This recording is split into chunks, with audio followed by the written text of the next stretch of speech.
let's start with a serious question. Are you a gaming masochist? Some people might understand it as a simple question, while others are left in the dark. A good example for those who don't understand is people who enjoy the challenge of Souls games. For example, I'm currently in the process of 100%ing achievements in all Dark Souls games. You see, gamers, things like this bring me utter joy, and I can proudly say that I enjoy repeatedly getting kicked in the balls 24/7 while trying to earn a pixel trophy in a game. If you like that too, then consider subscribing to the channel, as you will probably see that a lot in games that I play, especially when I upload more Risk of Rain 2 videos. What if, though, there was a game that was Souls-like but roguelike? Well, I bring you a game called Risk of Rain 2. For those people who are old to my channel, you have 1000% seen or heard me talk about it, but just recently I uploaded a random run of it again because it brings me joy once more. Just like a phoenix that rises from the ashes, Risk of Rain 2 comes back into my clutches, however horribly malformed. With the new DLC release, it seems like a cash grab. I'm pretty sure that's the mostly negative review on Steam that can agree with me in that sense. We aren't here to talk about that though. Let's talk about the beauty of pain that this game brings to its player base.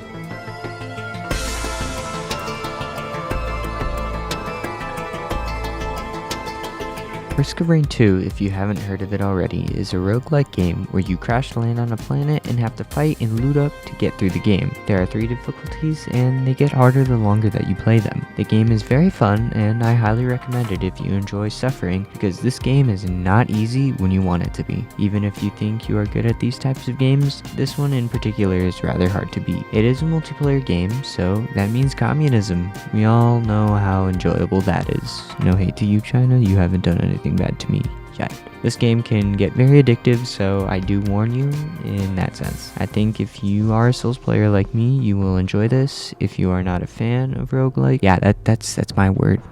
You can trust me on that. That's my quick little overview of the game. Let's get to talking about how masochistic you have to be to play this game. The very start, it's confusing. You just randomly land on a planet and have no idea what to do, but as you explore, you start to get brutally bullied by lizards and beetles, and a weird looking fireball. Gamers, this is the beauty of the game. Confusion. You never know what is going to happen to you on a run. I will bet my Elden Ring Platinum Trophy on this statement. You will get beaten to a pulp at any given moment in this run, whether it be a giant fire-breathing lizard or just a simple mushroom. Your run will end. Sure, you can be all happy and content in Drizzle, the easiest mode, but the next thing you know, you were killed by a wombo combo of attacks. You have been malachited, meaning you cannot heal. Next up, you have been set on fire by an elite wisp that combusted after you one-shot it. So, you watch helplessly as your health is draining quickly to that 0 mark on your health bar. Keep in mind that as you take your final hit by the blind pest and watch your 1 hour and 24-minute run flash before your eyes, you could have avoided this. You could have simply gone for the teleporter the moment you spawned in, but you were too greedy. You just wanted to get a tad bit more powerful in trying to open that chest, but all you got was a bison steak and the end of your run.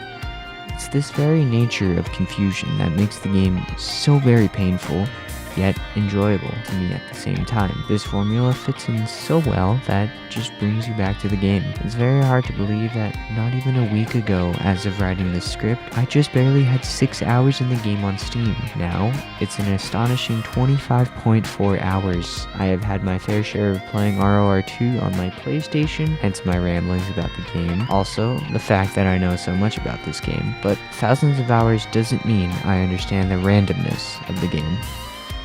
The runs, not diarrhea, but the actual gameplay. As I said before, it's all random, but at the start, you just feel like a helpless baby bird that just hatched out of that egg. You scramble, pun intended, for that loot before your head gets scrambled by getting aimbotted by a stone golem. You need to understand something here.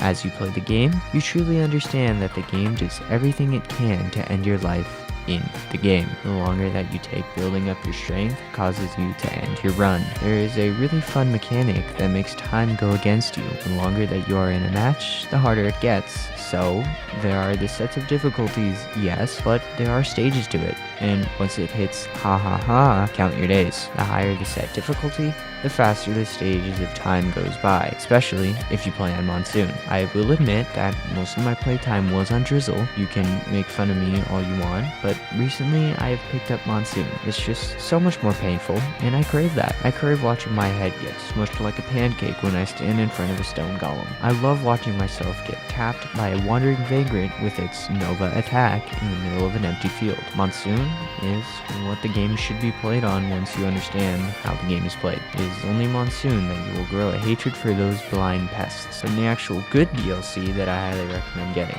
comes with a cowardly boss though. If I haven't made my point come across that noggin of yours, it's a fun mode, but very painful to play. It makes the whole game seem impossible if you don't build your character a certain way, and you will quickly learn the hard way to use that scrapper. The building aspect. Just like most roguelikes, you need to build your character up to make them stronger and withstand what comes flying at your nuts at full force. These items in the game are very interesting and very well designed. I like that everything you pick up is applied to your character, and you can see it through the entire run until you inevitably end up in the character select for the game. With these very funny items, you can create some very funny builds, especially if you combo it with a command thingy, the one where you get to choose the items that you purchase for beating a boss. This can lead to some very funny runs, like the recent video that I made for ROR2. You can even build a character that just one-shots everything with the first attack, hence why I have a very deep fondness for crowbars. Oh, but if you like that, then just rock the railgunner and work on that terrible aim of yours. I like to build for momentum while using the railgunner, then focus on crowbars and other funny items that help out with damage and attacks. But if you generally hate yourself, then just rock loader and only build for movement. You are bound to fail, but I mean, my buddy got to the primordial teleporter with me on Monsoon and almost soloed the bosses. I had unfortunately died to a blind pest while trying to bungus up. It's possible. I'm sure you won't have fun though. Another fun thing that I like to do in my spare time is try to get every item up to 5, then go for Mithrix or the Void boss. The funny thing about this game to me is that it is highly encouraged to get all those achievements that exist, because you can either get more items to use in your runs or other attacks for characters.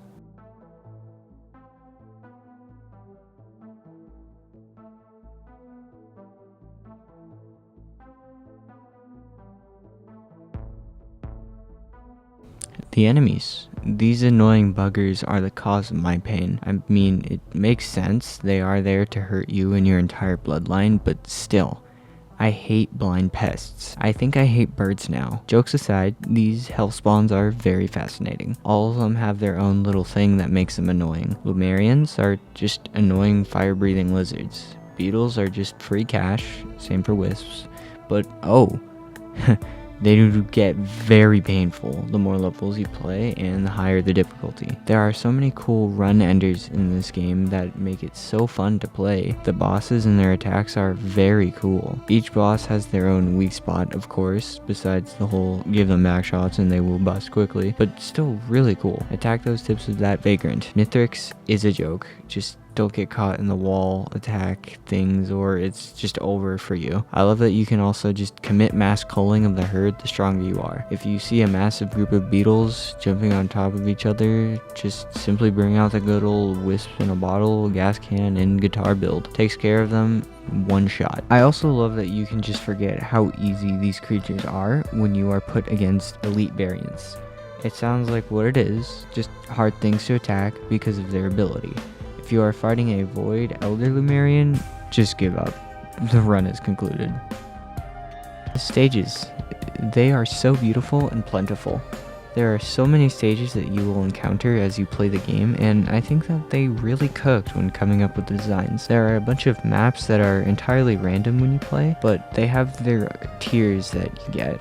There are 5 total stages until you can either fight the boss or loop and start back at the beginning, like the first stage, and keep all of your items. It's more randomness. I just adore the Abyssal Depths because it's so very annoying to traverse. I hate that one. There are the maps that are goated underrated though. The fact that the stages themselves also have their own layouts and variants is also pretty invigorating. The treasure and totems are also random throughout the map, so you need to look around when you are hunting and rely on the same chest over and over again, unless it is a special chest or totem. I also love that you can gamble here. Yes, you can gamble in the game. There's a thing called lucky shrines where you either get something or nothing, and then on top of that, it could be a good or a trashy gray item. There are a handful of other secret stages too that you will discover the more you play, like the Void Locust. I hate that place, but it's cool. However, there are some downsides to these stages. Depending on where the teleporter is and the boss, it could cause some frustrating scenarios, but hey, the more painful the better for me. Some of these stages can be very annoying to travel around because of the sheer size of them and the lack of movement speed when you start. But I mean, at that point, you should just find the teleporter and get the hell out of there. Oh wait, you just spent 5 minutes finding a teleporter? Hope you weren't playing Monsoon, because you might have just made your life a whole lot worse when fighting the new difficulty boss. If there's a wandering vagrant and you don't deal enough damage once it hits 25% health, you better have some good healing and be at 100% of your health. Then is the painful part of the whole game. While the point of a roguelike is supposed to be punishing, I just feel like I get kicked in the teeth when I lose this game. You just waste hours in one match only to die in a very embarrassing way. It's pretty painful, as I said, to then just stare at the stats screen after you spent so much time with that run. But to me, and countless others, that is an improvement screen. It tells you to learn about what killed you so it doesn't happen again. Did you die of a blind pest? Just don't be there. Just snipe it out of the sky the moment you can. You know what is also pretty fun? You can die in the dumbest ways possible, and you just sit there in disbelief that you died. Did you just lose all of your health because you fell off a cliff? Did you then just get rammed by a bison and killed? Things like Dio's best friend do come in clutch sometimes, but when you are playing Monsoon and you die unfairly because there are just all mending creatures, it's kinda useless. The only way to prevent embarrassing deaths, and deaths in general, is just to play the game and get better. That is the part that people start to divide. They either stick with the game and try their best to improve, or then just leave the game because it was too difficult, and then try to get a refund. I've seen those reviews. Thank you so much for watching this Risk of Rain 2 essay video. I enjoyed making it because I enjoy the game. If you cannot tell already, I truly love this game, and I think you should give it a try if you somewhat enjoy what I talk about here. Of course, you don't have to play on the hardest difficulty, but it's just more of a challenge. I hope some of you people out there enjoy a challenge, and you can experience that masochism that is Risk of Rain 2. Once again, if you have not already subscribed, please consider it. It makes me happier to know that someone subscribed to the video I made about getting kicked in the balls simulator game. Also, make sure to drop a like so YouTube can think that I made a actual decent content so others can watch the shenanigans that I upload. It's been a long grind so far in the channel, and now that I am a little bit more busy with my day, I am starting to lose a little hope for the channel. I'm very proud of where we have gotten now, but I thought we would produce a banger content that a lot of others enjoy. Quick little ramble here. Why do people subscribe for a day and then just unsub later? That is the type of thing that makes it a little hard for me to continue making content, because it's just like a party. I want people to join my little community, but they just dip quickly. Just give me and others in my community a chance, please. Sorry for that, just a little sad. Anyway, thank you so much for watching, and I hope you enjoyed the video.